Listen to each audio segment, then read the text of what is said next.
Mesdames, Messieurs, bonjour et bienvenue sur Africa TV. À l'invitation du président de la Fédération de Russie, le chef de l'État camerounais, son Excellence M. Paul Biya, s'est envolé hier pour Saint-Pétersbourg pour assister davantage, pour participer au deuxième sommet Russie-Afrique, dénommé Forum économique et humanitaire Russie-Afrique, qui se déroule aujourd'hui 27 juillet et demain 28 juillet en Russie. Afin de comprendre les ressorts de ces grands événements, nous avons le plaisir, toujours constant, d'échanger avec le professeur Chanda Tomé, diplomate de carrière, de renom, essayiste que l'on ne présente plus, qui nous fait toujours l'amitié de répondre à toutes nos sollicitations.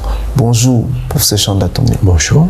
Alors, merci pour l'opportunité que vous donnez à nos téléspectateurs de comprendre les enjeux de cet événement. Merci. Déjà, il y a une différence entre un essayiste et un écrivain. Il y a une grande différence. Voilà.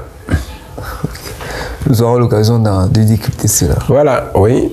Alors, nous le disions à l'entame de cet échange avec nos téléspectateurs, le président de la République du Cameroun s'est envolé hier pour participer au deuxième sommet économique, au deuxième forum économique et humanitaire Russie-Afrique.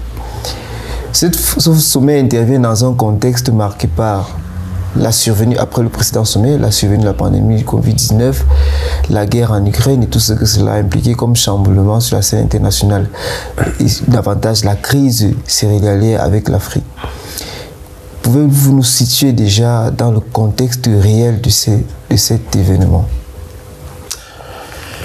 D'abord, il y a plusieurs observations à faire qui sont autant des préalables.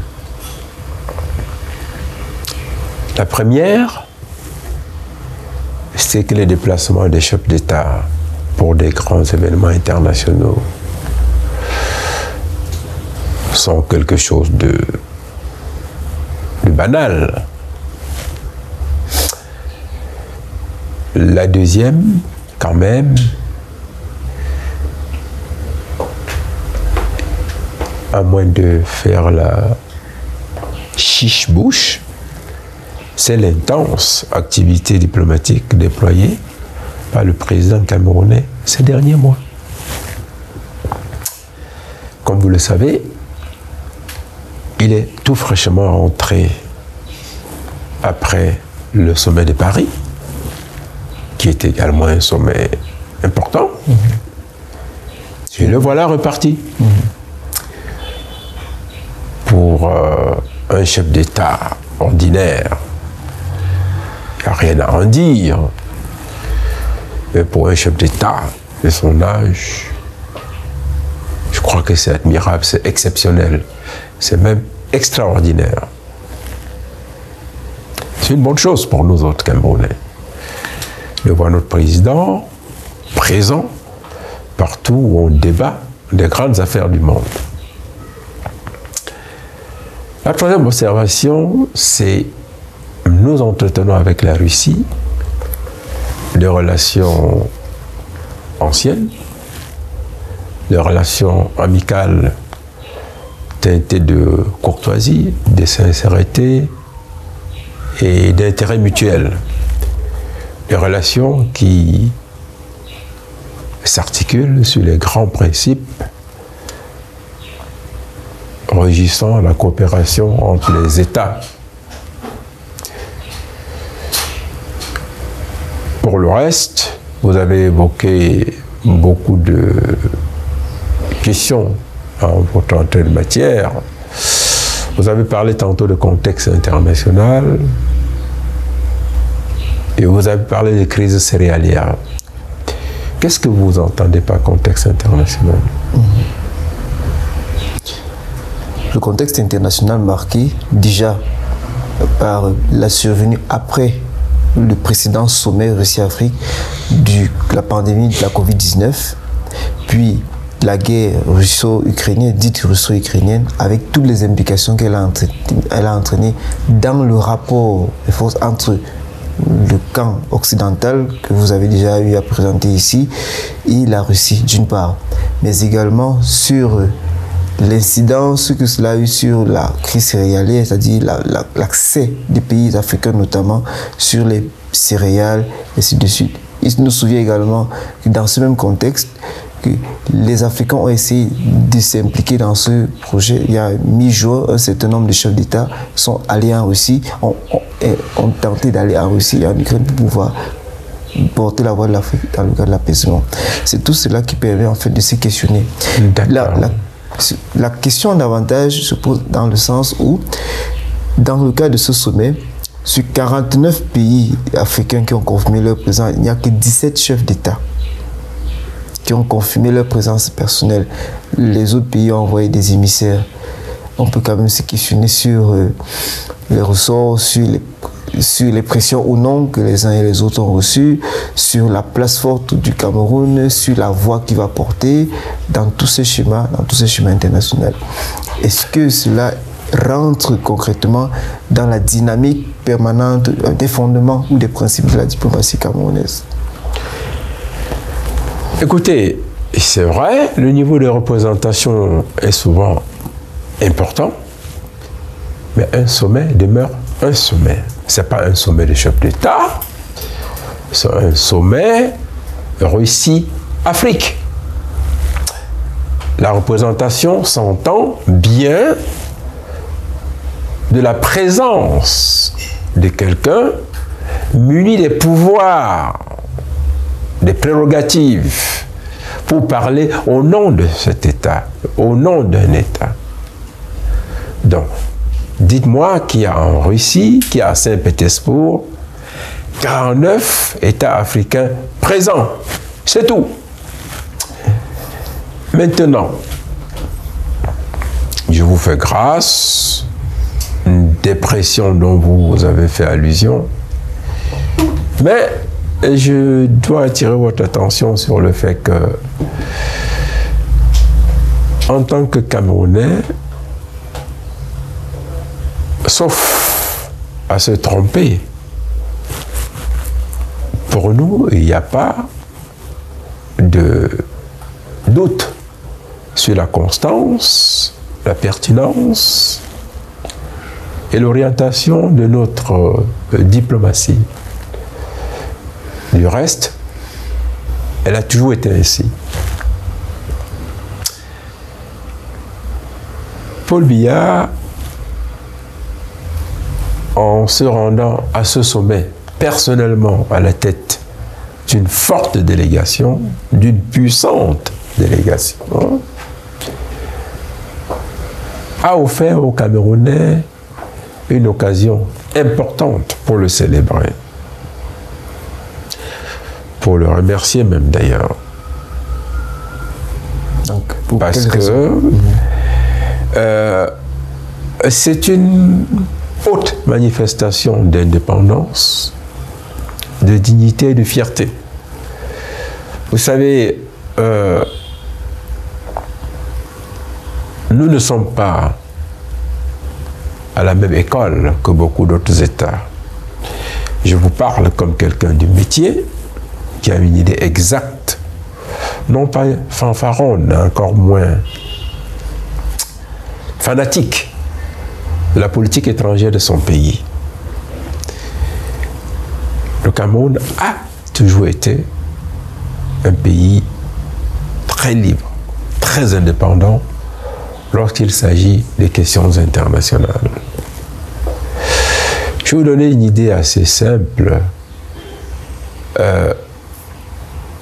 En 1975, lorsque la guerre civile fait rage en Angola, et que le MPLA, le mouvement populaire de libération de l'Angola, conduit par Agostinho Neto, feu docteur Agostinho Neto, a réussi à proclamer l'indépendance dans un réduit de la capitale, parce qu'au sud, il y a l'UNITA, et les Américains et les Sud-Africains, même les Chinois à l'époque. Au nord, il y a le FLA de Roberto Holden, avec les Américains, la CIA, tout ce que vous voulez. L'Afrique est alors très divisée entre ce qu'on appelait à l'époque le camp des pays réactionnaires, si vous voulez, proches de l'OTAN, proches du camp occidental, et le camp des pays dits progressistes, proches du camp socialiste, la Russie, et ainsi de suite. C'est à une véritable bataille que l'on se livre au sein de l'OUA en ce qui concerne l'indépendance de l'Angola et l'admission de l'Angola. Les États sont à l'époque pratiquement à 50-50. C'est la voix du Cameroun qui fera basculer le rapport de force pour la reconnaissance de la jeune République populaire d'Angola. Alors qu'à l'époque,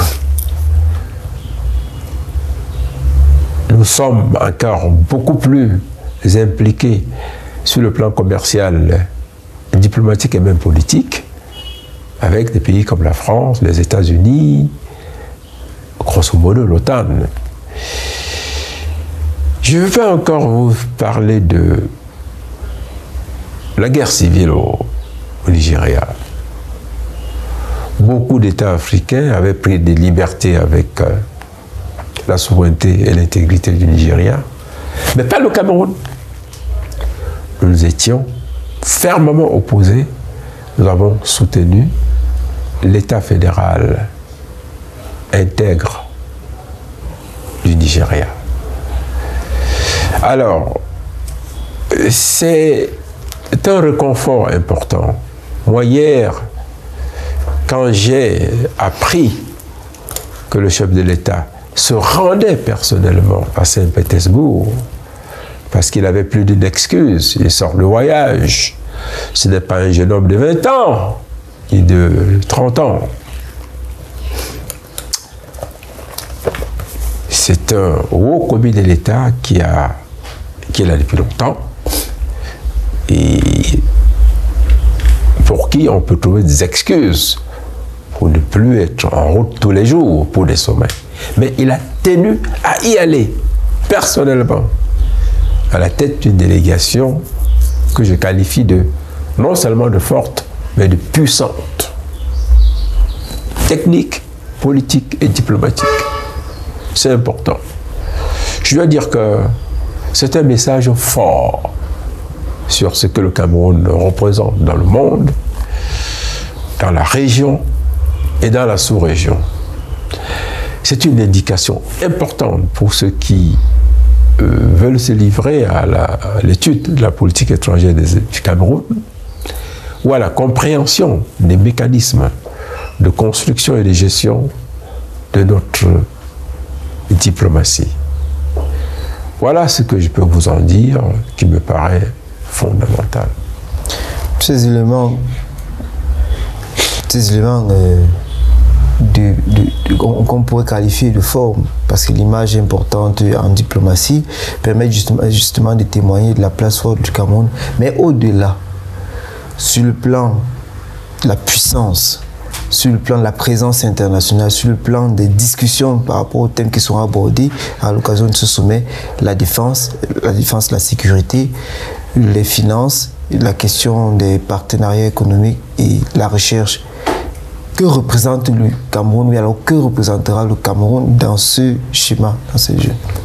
Il semble, dans le programme qui est présenté, parmi les entretiens, dans la liste des entretiens bilatéraux qu'aura le président Vladimir Poutine avec les chefs d'État, le Cameroun fait partie, enfin, le Camerounais Paul Biya fait partie des personnes concernées. Mais au-delà de ça, que représente concrètement le Cameroun dans le jeu de la diplomatie africaine? Vous savez, je vais vous reprendre ce que dit Paul Biya lui-même. Le Cameroun, c'est le Cameroun.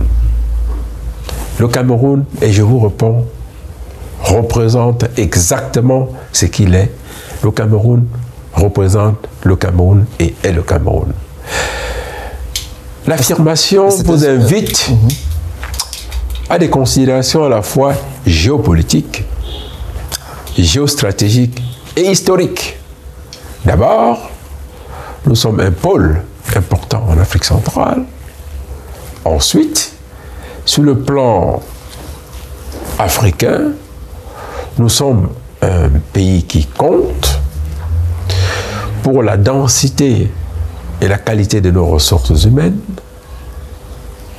pour aussi le rôle que nous avons joué historiquement et que nous continuons de jouer sur le terrain des grandes crises et sur l'ordonnancement des jeux et des enjeux de l'heure.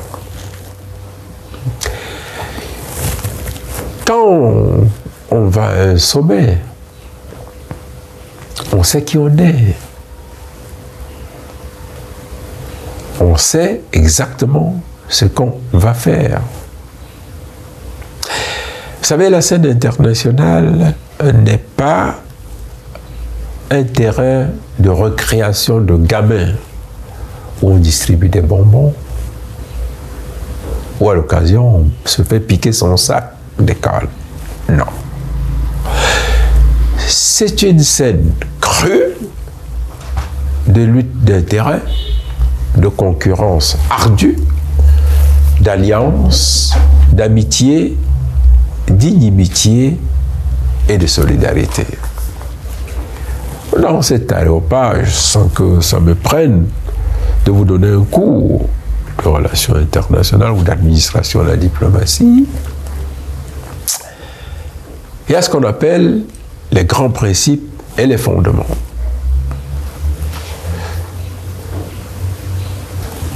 Et ces grands principes et ces fondements sont articulés en fonction, 1, la situation géopolitique du pays, 2, de son histoire, 3, de son peuplement, 4, de ses ressources naturelles, à la fois minières et agricoles, intellectuelles aussi, et puis 5 maintenant, ses alliances. C'est pour cela que quand on parle de pression sur les États, c'est une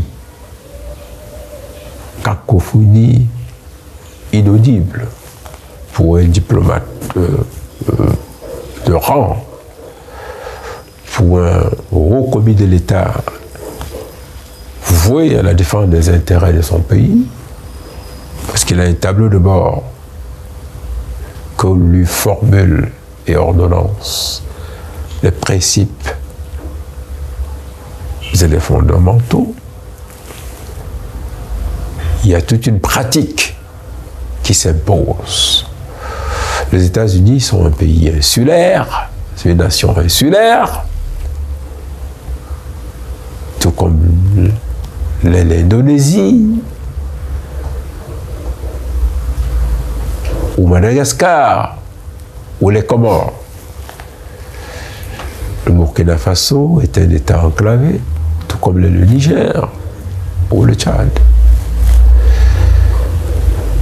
Leur diplomatie, même en respectant les règles techniques usuelles,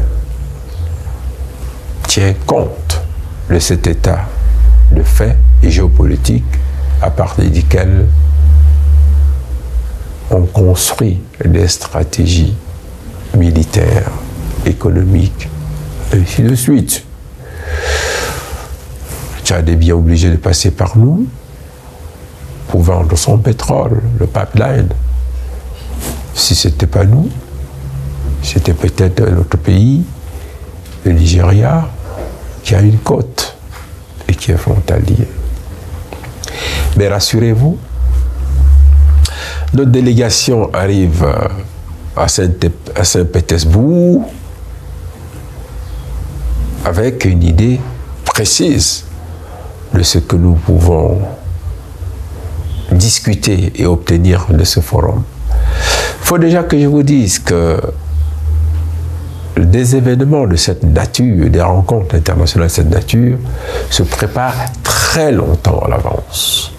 Il y a un cahier de charges général, mais il y a des cahiers de charges spécifiques correspondant aux exigences, à la demande ou aux souhaits mutuels de l'État qui invite avec chacun des États invités. Alors, vous avez compris que ce n'est pas du tourisme qu'on va faire là-bas. Nous y avons notre ministre des Finances, notre ministre des Travaux publics, et j'en passe. Ça veut dire... Le ministre de la Défense, le ministre de l'économie. Bien sûr, ça veut dire qu'il y a de la matière. Le ministre du Commerce. Oui. C'est quand même 5 ministres clés sur lesquels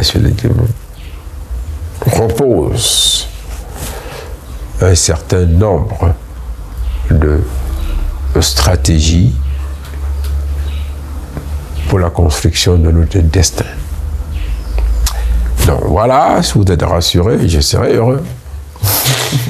Pour être davantage rassuré, ça commence à venir, n'ayant pas, au-delà de l'aspect de la délégation que l'on a, le ministre des Travaux publics, vous l'avez mentionné, le ministre de l'économie, de la planification, de l'aménagement du territoire, le ministre délégué à la présidence chargée de la défense, le ministre des Finances, le ministre du Commerce. Peut-on imaginer, peut-on susciter les sujets pour lesquels le Cameroun va à ce sommet et qu'est-ce qu'il pourrait en tirer concrètement en termes d'accord, en termes de bénéfices, sachant les relations qu'il entretient avec la Russie depuis des décennies. Est-ce qu'on peut subir? Écoutez, cher ami, d'abord, les relations entre États constituent un composite dialectique avec des faces visibles et des faces invisibles, des dits et des non-dits. C'est d'ailleurs pour cela que l'on dit dans les enseignements des relations internationales, en ce qui concerne les accords et les traités, qu'au-delà de la panoplie qui relève du principe de l'engagement des États, au travers de leurs plénipotentiaires, dont les diplomates investis du pouvoir de négocier, de signer. Je vous signale que le diplomate négocie, signe, mais ne conclut pas. C'est le chef de l'État qui ratifie. Parce qu'il est l'autorité suprême, investi du pouvoir d'engager la nation. C'est général.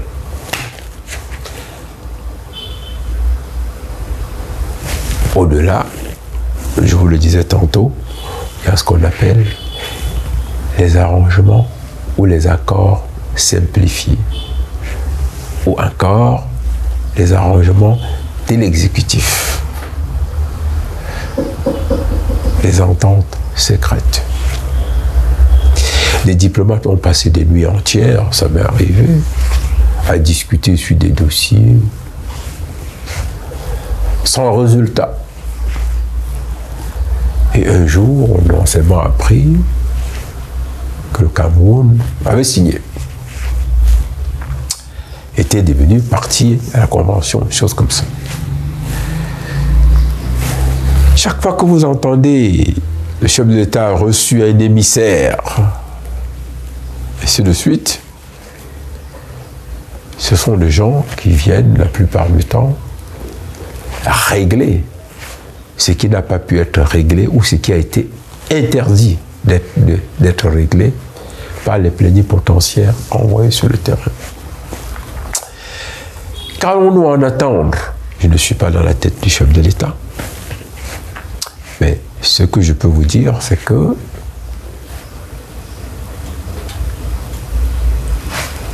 dans les relations entre les États, il y a ce qu'on appelle des rencontres séquentielles. Ces rencontres séquentielles, officiellement, ont le titre de commission mixte. Elles peuvent devenir carrément une institution avec un timing, tous les ans, tous les 2 ans ou tous les 5 ans. C'est à ce moment-là, et ça se tient tantôt cette fois dans un pays, l'autre fois dans l'autre. C'est l'occasion de revoir le cadre de la coopération entre les deux pays et très souvent de débattre des questions en suspens ou en conflit et de meubler ce cadre. Ça peut intervenir aussi lors des déplacements des chefs d'État. Vous savez, il s'est dit très souvent, et ça a été un peu vérifié, que le chef de l'État camerounais, lors de certains de ses séjours à l'étranger, en Suisse par exemple, a réglé beaucoup de dossiers.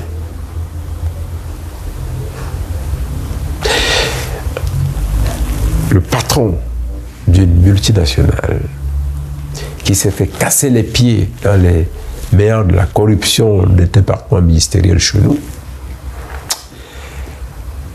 demandera l'audience et parlera plus facilement au chef de l'État de son affaire, de ses problèmes au Cameroun et trouvera une solution. C'est une manière de vous dire, puisque nous sommes à Saint-Pétersbourg, nous y sommes en tant qu'État, en tant que pays qui a des relations diplomatiques anciennes avec la Russie, en tant que membre de l'Organisation des Nations Unies et de l'ensemble de ses institutions spécialisées et des organes subsidiaires, membre de l'Organisation de l'Unité africaine, membre des institutions sous-régionales d'Afrique centrale. C'est une responsabilité importante. Chacune de ces casquettes confère tout un boulevard d'intérêts et de négociations pour des préoccupations précises. De même, la Russie, pays, État, membre d'un certain nombre d'organisations où nous nous retrouvons, a une occasion pour régler beaucoup de problèmes. Il y a donc une forme de hiérarchie lors d'une conférence, d'un événement de cette importance où le chef de l'État conduit lui-même la délégation de son pays. Des choses peuvent être négociées par la délégation officiellement. D'autres peuvent être négociées et agréées par le chef de l'État directement. J'ai été directeur de la coopération économique et technique du Cameroun. C'est une des directions les plus stratégiques de l'État du Cameroun. Et je peux vous dire que la construction, l'élaboration et l'aboutissement d'un accord technique et économique est extrêmement sombre, extrêmement ardu. Et à chaque étape, l'arbitrage du chef de l'État est nécessaire et indispensable. Imaginez donc si lui-même, il est sur place et qu'il va avoir un entretien avec le président de la Fédération de Russie, M. Vladimir Poutine, beaucoup de choses pourront y être dites sans que le reste de la délégation en ait la pleine communication. Peut-être qu'au sortir de là, le chef de l'État peut dire, écoutez, prenez ceci en note, une fois que je suis à Yaoundé, vous me rappelez ça. À l'ambassadeur, monsieur l'ambassadeur, vous avez suivi, écoutez, tel autre dossier, j'ai décidé, ça va être comme ceci dorénavant. Là, je vous ai impliqué complètement dans le fonctionnement de la diplomatie, dans la plupart de ces aspects.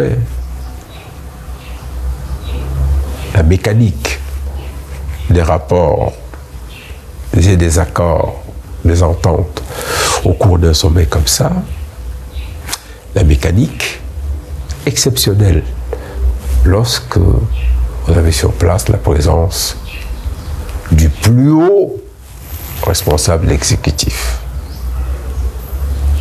Ça, c'est important. Voilà, je crois que j'ai répondu de manière très détaillée à votre question. Alors, mais qu'apporte le Cameroun concrètement dans lui? Quels sont les atouts du Cameroun dans une sphère comme celle-là? Non pas à l'endroit de la Russie, mais davantage par rapport à ses pairs, les autres pays africains. Les autres pays africains, on sait que la Russie est très présente en République centrafricaine et dans les pays d'Afrique australe également, liés en Afrique de l'Ouest, au Mali. Pour le reste, elle n'est pas encore véritablement très présente en Afrique. Comment est-ce que le Cameroun peut s'organiser?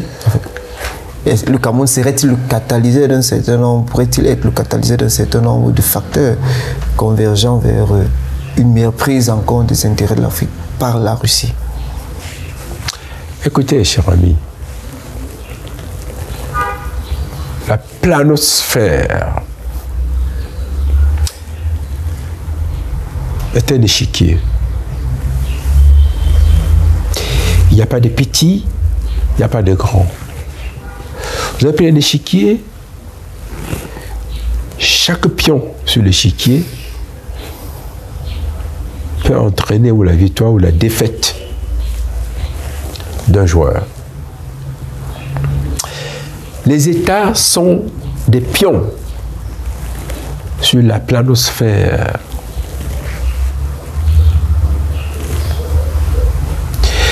Chaque État,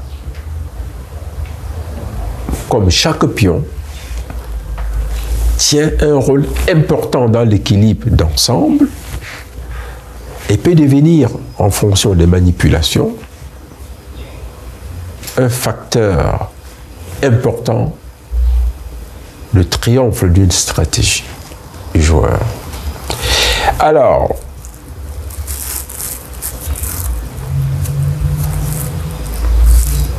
c'est à vous de déterminer, je vous l'ai dit, qui vous êtes effectivement, quelles sont vos forces. Qu'est-ce que vous pouvez négocier? À partir de quoi vous pouvez négocier? Et avec quoi vous pouvez prévaloir? Je ne vous demande pas d'aller vendre Roger Mila, mais ce serait même beaucoup. Ni nos multiples participations à la Coupe du Monde, ce qui n'est pas le cas de la Russie, ni nos multiples trophées à la Coupe des Nations. Mais simplement, le Cameroun est une marque. Le Cameroun est un nom important dans l'échiquier planétaire. Le Cameroun est un acteur de poids. Je ne vous fais pas la publicité de notre pays. Je vous dis ce qui est, ce qui existe pour être praticien, pour avoir représenté notre pays à plus d'une centaine d'événements internationaux et vu la considération que l'on nous accorde. Donc rassurez-vous, nous n'arrivons pas les mains vides. La question est posée, professeur, parce que le Cameroun fait office de leader naturel en Afrique centrale, on l'avait dit. Et sur l'échiquier continental, le chef de l'État est plusieurs fois sollicité pour répondre sur les questions d'actualité brûlantes d'intérêt majeur. Mais au-delà de ça, on observe que ce leader naturel n'assume pas parfois son rôle d'hégémon, son véritable rôle d'hégémon. C'est-à-dire, il est dans une position qui pourrait être qualifiée d'attentiste. Est-ce que c'est un principe ou alors l'une des valeurs de notre diplomatie? Il faut l'apprécier. Par contre, d'autres pays essaient, on a vu en Afrique centrale à une certaine époque, d'autres pays qui avaient des velléités assez expansionnistes et qui voulaient s'imposer sur la scène sous-régionale et même continentale, qui voulaient porter la voix des pays africains auprès des instances internationales. La question que je vous renvoie, c'est où est-ce que ces pays sont arrivés avec ça? Pour aller vite et bien,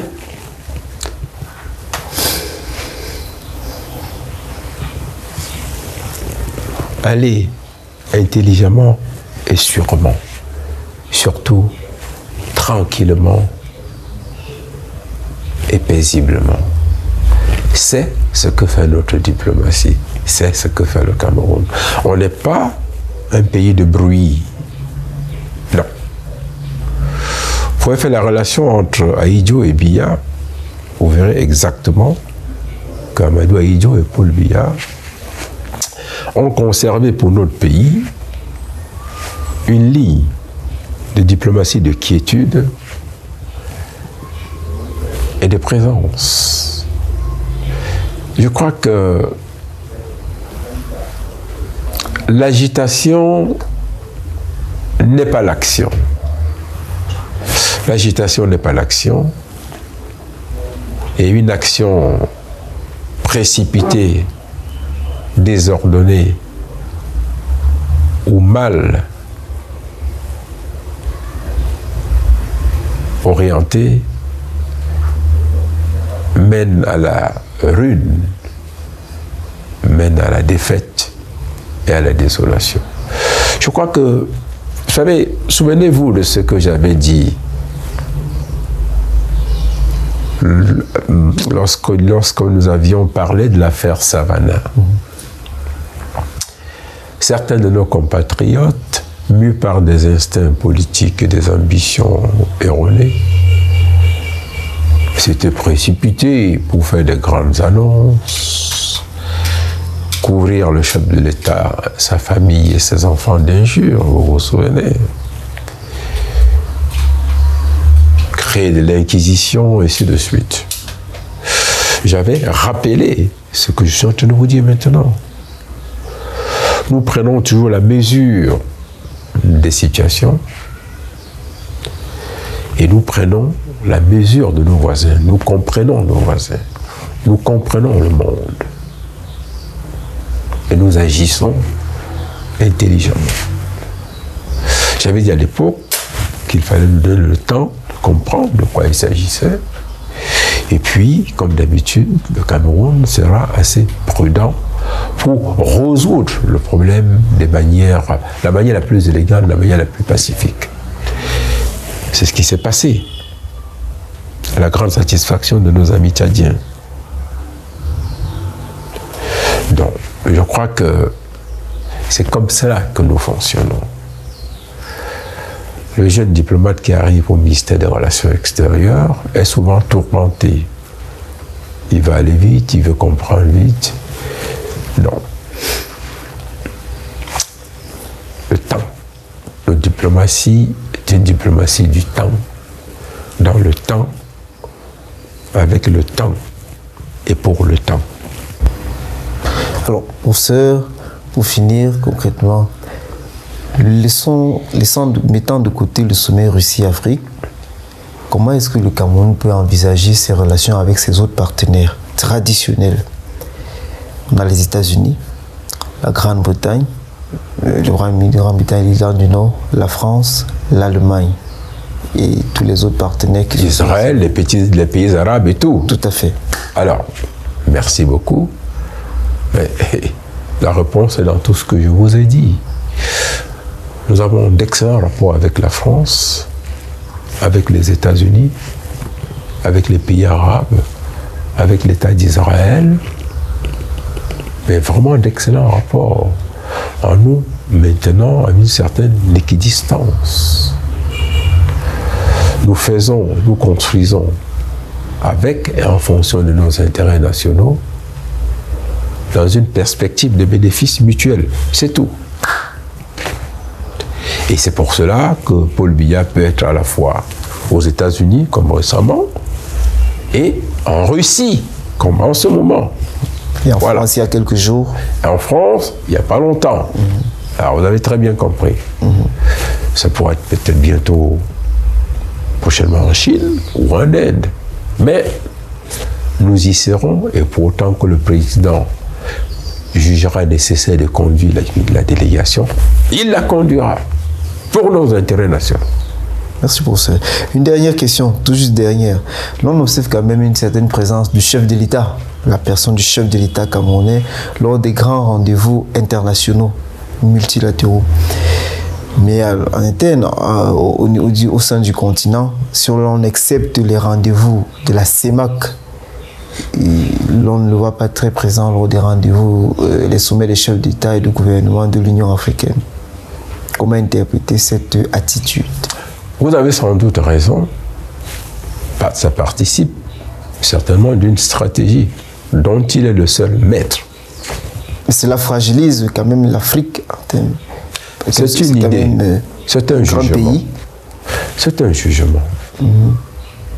C'est un jugement dont chacun en a la liberté. Et bientôt, sur Africa TV, en compagnie certainement du professeur Chanda Tomé. Je serai toujours des vôtres. Merci. Merci, professeur.